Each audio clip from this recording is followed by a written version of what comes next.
21 Ford Explorer Timberline 4x4, $36,990. 22 Ford Mustang Convertible EcoBoost Premium, $25,550. 22 Ford Escape SEL All-Wheel Drive, $24,950. Ray Varner Ford, pre-owned vehicles you can afford. It's fall, y'all. Happy fall, my friends, and happy Monday. How's the weekend? Did you all enjoy the weekend? We've got Julie joining us this morning. Now, officially, it doesn't come through until what, like 2:19 this afternoon, but we're going to explain all those details. Plus, I want you to stick with me here this morning because we're not only going to be talking about the big picture weather pattern, but believe it or not, over the next 3 days, we actually have a risk for some isolated strong or severe thunderstorms as this next trough digs into the area and begins to head our way. Good morning, Aaron. It's a foggy, almost fall-like morning in my neck of the woods. It is foggy in a lot of areas around town, actually. Aaron, take a look at this. This is a live view in downtown Clinton in Anderson County. It is foggy. It was foggy on our way to the bus stop here this morning. And it's dark. You know, I told my wife on the way to take the kids to the bus stop this morning, I was like, it's just so dark right now. It's just so dark, everybody. All right, let's talk fall, y'all, shall we? Okay, it's the autumnal equinox. What does that mean? That means we have equal hours in the day today from the northern hemisphere and the southern hemisphere. And now we continue to transition into those fall temperatures, which has gradually been happening. Our average high for this time of year is now 81 degrees. Speaking of which, let's talk about it. Yesterday, we made it to 89. Yikes. It was a hot one, wasn't it? Played 9 rounds of pickleball yesterday, and it was a scorcher for sure. All right, but we actually picked up about a half an inch of rainfall officially in Crossville, 87/100 of an inch in Tri-Cities. So what are we watching for this week? Let's talk about that. Spotty, strong to severe thunderstorms through Wednesday. Then a deepening trough heads our way Thursday into Friday. And that low may linger into the upcoming weekend, but I'll explain. So give me a second. Our temperature trend, it's an inverse relationship. Increasing chances for rain and clouds, decreasing temperatures. We just can't heat up the earth. So we are going to be trending at or even below average towards the latter part of the week. And there's those rain chances. I think Thursday is going to be the rainiest day with very efficient rain producers because we've got a lot of moisture that's just going to be streaming its way on in. Here's your severe weather outlook today, tomorrow, and even from Wednesday into Thursday. So again, we're going to have a risk for isolated strong to severe thunderstorms around our region. All right, let me show you the moisture content. This is precipitate water. The darker shades of reds and yellows and oranges indicates high moisture content. And notice how it's really going to start to stream in Wednesday, but even more so Thursday. And that's why I think Thursday is going to bring us efficient rain producers. And then we'll start to nudge that moisture source a little bit further to our east and southeast. So now let me show you a different way of presenting this, right? So this is our upper level pattern. What you're looking at is 500 millibars, and there's a little trough that's over into West Tennessee. That's going to be swinging its way into our area, and that's what's going to elevate our rain chances today, tomorrow, and Wednesday. But as we get into Thursday, Friday, watch this next little area of low pressure and another trough digging its way on in. As it digs in Thursday into Friday, that's going to bring us elevated rain chances. And then there's that low maybe getting cut off from the main jet stream pattern, which means an upper level low is a weatherman's woe, and it may just linger. So those are going to be tough to forecast, but that takes us all the way through Sunday. And notice the lows all the way down across the Mississippi and Alabama border. Well, if that were to take shape, we'll probably have more cloud coverage. We'll probably stay on the cooler side, and we'll probably have a few showers over the weekend. But as it stands right now, I'm not painting a big rainy picture for the upcoming weekend, as I just showed you. But generally speaking, heading out of September into October, this is very beneficial rain. This is going to help to mitigate a lot of the fire danger that we could potentially have heading into fire season, which is the month of October. However, we may start to dry out as we get into the latter part of the month, into the beginning of October. All right, here's your 7-day forecast. If this is all you care to know, have a great day. We do have a lot to talk about. We've got national holidays, weather history, just history in general, some Witcher's pictures, some good old conversation, some good old classic conversation. Hey, first day of fall, 2 o'clock today. Enjoy it. We should all celebrate. What should we do? Should we just pull out our hoodies and just hang out? We're going to see those temps come down into the upper 70s Thursday, Friday, Saturday, right around 80 on Sunday. Again, Saturday and Sunday so far. I'm keeping it dry or mostly dry, but subject to change based on that low. And where it goes, nobody knows. All right, looking ahead on this from the Climate Prediction Center, we may see a nice little cool down to end of the week, but I think this heat's going to start to gradually build its way back in. All this means is just above average temperatures, which we all know are coming down as well. I'm going to show you what it looks like at Fox Road Marina, where it's also a rather foggy start to the day. Woo! And that's near my house.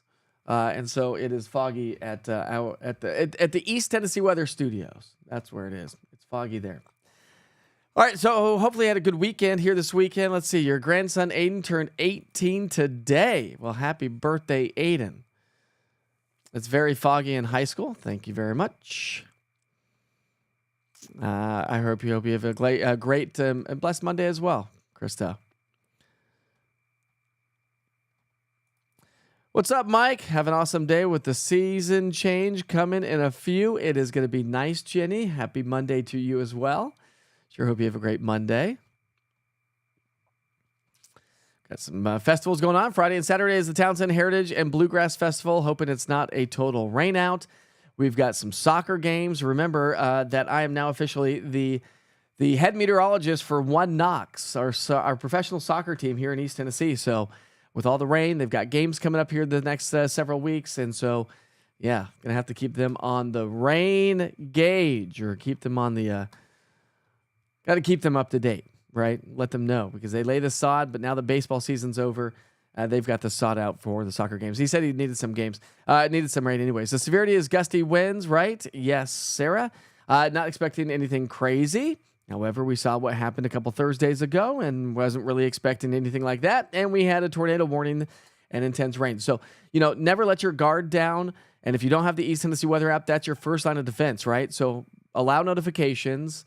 Allow location services. I had a conversation with somebody this past weekend say, well, if you don't allow location services, then it's not going to follow you and you will not be updated anywhere you are.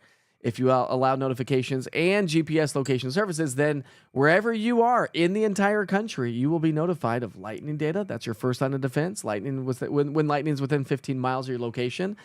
You'll be able to check in on that and see if the storms are approaching or moving away from you, which is a great tool there. With the interactive radar giving you past, current, and future radar, plus all watches and warnings issued by the National Weather Service. And I will tell you that I've got a lot of apps that give me a lot of information, and the East Tennessee Weather app tends to be one of the very first ones to send you that alert from the National Weather Service. So download it today, my friends. Let's move right along. It's 7:39, and it's time for your national holidays, and we've got quite a few to get to work with today. So we'll start you off first things first. Of course, it's September 22nd, so we're celebrating birthdays and events, and we already know it's Aiden's birthday. So happy birthday to Aiden, 18 years old. Now you can vote in the next election. Welcome to adulthood. It's National Brown Butter Day. Ooh, I do like me some brown butter. Cook some steak and some brown butter. It's so good. It's National States and Capitals Day. Do you know all the capitals of every state? Do you? Do you know the Capitals song? I don't. I went to go look it up before the show, and I just forgot about it. Super foggy in downtown Knoxville this morning. Yeah, it's super foggy a lot of places here. All right, it's National Online Recovery Day. Always create those backups. Always got to do those backups. Trust me, I've got a lot of terabytes of backups for everything I do. It's National Family Day. Big shout out to you and your families. Are you going to do anything great today because it's National Family Day? Or you're just like, it's the school day. Kids are going to be in school. But you could celebrate afterward. It's National Girls Night Out. Ladies, Erin, this one's for you. And any other ladies on here. I know Erin likes to hang out with the girls. Right, Erin? So maybe you can just, give your girlfriends a big shout out today and say, hey, listen, it's National Girls Night Out. And it's a Monday. But who says we can't go hang out with all of our friends on a Monday night? It's also National White Chocolate Day. I'll give a big shout out to that. I love me white chocolate more so than regular chocolate. I used to only eat white chocolate. Now I've kind of succumbed to eating a little bit of regular chocolate every once in a while. It's National Centurions Day. Hey, do you know any centurions? Are you a centurion? and joining us on Facebook this morning. It's National Ice Cream Cone Day. Okay, let's go. Are you going waffle cone? Traditional cone? What are we doing? Do you not like the cone? I'm going to go with the waffle cone. That's hands down my favorite. If I'm going to eat ice cream, I'm getting the waffle cone. It's Hobbit Day. You know, we've got those little Hobbit places over in Gatlinburg or wherever they are. You could go live like a Hobbit for the night. It's National Elephant Appreciation Day. I wish I had some photos from my mom. I got something tickling my nose. Sorry about that. I've got my mom, just was in Africa. I told you about that. She went on a safari. She's working on getting all of her photos together, and she said she got to hang out with some elephants and of course, all the safari animals. But it seems like a good day to celebrate elephants on this National Elephant Appreciation Day. Got to appreciate our elephants. They're beautiful animals. It's Dear Diary Day. Dear Diary. Today is the first day of fall. I got my kids off to school, but my kid forgot to take his homework to school. So now I have to drive to school to take his homework. Thank you, Diary. Have a good day. There we go. All right. It's Car Free Day. Ooh. Could we go car free? Not in today's society, can we? There is no way possible we could go car free. It's, of course, the first day of fall, the autumnal equinox, and it's American Business Women's Day. Big shout out to all you women in business. Our businesses wouldn't be where they are today without you. All right, we'll take it back outside, show you one more view of the fog in West Knoxville. So, make sure you slow it down on the roadways and give yourself a little extra time. Now we talk about some weather history, shall we? We'll start in 2006. The tri-state area of Missouri, Illinois, and Kentucky were struck by the worst tornado outbreak in recorded history during the month of September. Remember, severe weather can happen any day of the year, as we saw just a couple of weeks ago with our tornado warning. One supercell produced a long-track EF4 tornado across southeastern Missouri and southwestern Illinois. This tornado traveled 27.5 miles. In 2005, it was for the first time in historical records, 2 hurricanes reached Category 5 intensity in the Gulf. We had Hurricane Rita and Hurricane Katrina, and I definitely remember those days. I can't believe that was 2005. That is insane. 20 years since Hurricane Katrina. How have we gotten to be this old, my friends? In 1989, Hurricane Hugo quickly lost strength over South Carolina, but still was a tropical storm as it crossed North Carolina. And in 1988, an early morning thunderstorm produced baseball-sized hail in Plainview and Hale County, Texas. In 1987, Hurricane Emily was the first hurricane to roam the Caribbean in nearly 6 years. It made landfall over the Dominican Republic late in the day, packing 125-mile-per-hour winds. In 1983, 41 cities reported record cold temperatures during the morning. We're talking Houston, Texas, hit a record low of 50 degrees, but Williston, North Dakota, 19 degrees. Yikes, that's cold. In 1961, Hurricane Esther made a near-complete circle around the Cape Cod area. The hurricane then passed over Cape Cod and hit Maine. Its energy was largely spent over to the North Atlantic Ocean. However, heavy rain over Maine resulted in widespread localized flooding. In 1913, Des Moines, Iowa experienced its earliest freeze on record. And in 1889, a severe hailstorm struck Strawberry, Arizona. 5 days after the storm, hail still laid on the ground with drifts up to 12 to 18 inches deep. There is your little weather history. We'll take it back outside as I switch weather graphics here.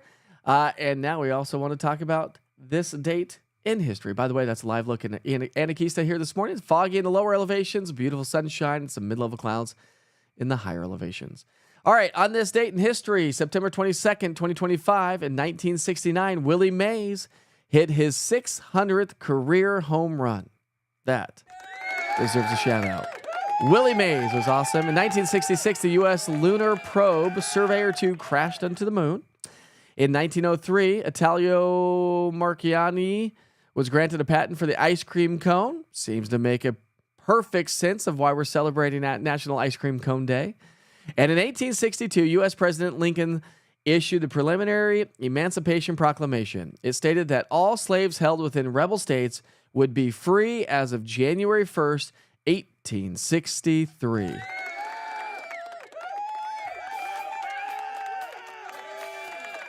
Not bad, right? Not bad. What other camera views can we show you? We'll just take you to downtown Gatlinburg this morning. The weekend weather was amazing. Dense fog in Morristown this morning. Thank you, Julie. It's very foggy in high school. It's foggy in Talbot. Good morning, Richard. How are you this morning? Yeah, it should be fixed too. I know. I haven't seen that for a while. I got to get a hold of the folks down there. It's your birthday today, Melanie Barnes. Happy birthday to you. Love celebrating birthdays on the platform. Happy birthday. Sure do. Girls' night out. Let's go. Okay, I can do white chocolate. Girls' night out. Not so much. I'm an introvert. Sage, get out with the girlfriends. You can read later, okay? You are an agoraphobia. Agoraphobia. What's an agoraphobia? I've heard that word before. What is that? Krista, go. Agoraphobia. Why have I heard that word? How do I find out how high tendon goes? Eh? How do I find out how high tendon goes? Explain, Joey. How do I find out how high the fog goes? Oh. You fly your drone. That's what you do. And Joey always has some great drone shots. Good morning, Mindy. How are you this morning? Good morning. Where's Valley? It's fall, y'all. Yay. It's so nice. That's a good day to go give Chris a big giant bear hug if you see him, by the way. Car free day, a free car. Dodge Demon, please. Yeah, right. We can only hope for a free car, right, Chris? But hugs are free all day long. I mean, I'm just saying. Let's see what kind of Witcher's pictures we have here this morning. We should have a few, I think I saw. We have a special weather statement, of course, in place, thanks to the fog. Here's a great one from Joey. See, okay, there we go. Joey's knocking out of the park. He's a great drone pilot, takes amazing drone photos and videos. You can follow him on Exum, what is it? Exum Photography or something like that. I don't think it's on here, Joey. You didn't put it on there, but great shot right there, Joey. So go fly your drone above the fog. Got another great one from SC Andrews. We've got ourselves a tree down. Huge pine tree down at Andrews Acres. Lots of lightning here this afternoon. That was posted yesterday. So we're going to tree down on the Andrews farm. And we had some Bill Lyle. This was looking at I-75 just before the split heading into Knoxville. It's a foggy start in Loudoun County this morning. Probably going to be sideways. If you could take them horizontal, it presents a little bit better, but that's okay. So it's a froggy start to the day. But that's okay. Big hugs to you as well. Good morning, Pat. How are you? Cumberland Gap, super foggy. I bet it is, Mindy. You prefer reading? Come on, Sage. We need to get you out of the house. I've got another friend that we're like, okay, we're just going to drag you out of the house, introvert you, but that's coming from an extreme extrovert. Sorry about that. The camera flipped again. Yeah, I am an extreme extrovert. I love people. I love being out and about. I love crowds. I love doing things. I do not like being inside my house. Actually, working from home has been a challenge for the last couple of years. Well, I'm not directly in my house because I've got this amazing studio that I'm in. I'm still always at home. And it's not necessarily my forte. So when I get the chance and opportunity, somebody invites me somewhere, guess what? I'm going. I sure hope you have a great fall day today. It is 7:51. Drive safe in the fog this morning. Keep in mind today, tomorrow, and Wednesday, around our area, around East Tennessee, across the Cumberland Plateau, around the valley locations, we have a chance for maybe a few isolated strong storms. So keep that in mind. Make sure that you download that East Tennessee weather app. Severe weather is not something to mess around with, right? And the East Tennessee weather app will notify you. So make sure you allow GPS location services and notifications. Otherwise, the app's kind of useless, but you can check in with the interactive radar and, of course, your daily forecast weather updates. Hopefully, you like the way the East Tennessee weather platform is evolving. If you ever have any questions, let me know. Fire away. And if you're looking for something to do this week, of course, we have One Knox soccer games that I'll be keeping them up to date on the rain chances this week. Yeah. It's going to be a rainy but much needed rainy week around town. All right, my friends, be safe, be kind to each other. Life is short. I'll see you back here throughout the day on social media and again tomorrow morning for Wake Up with Witcher starting off at 7:30 in the morning. Till then, have a great day.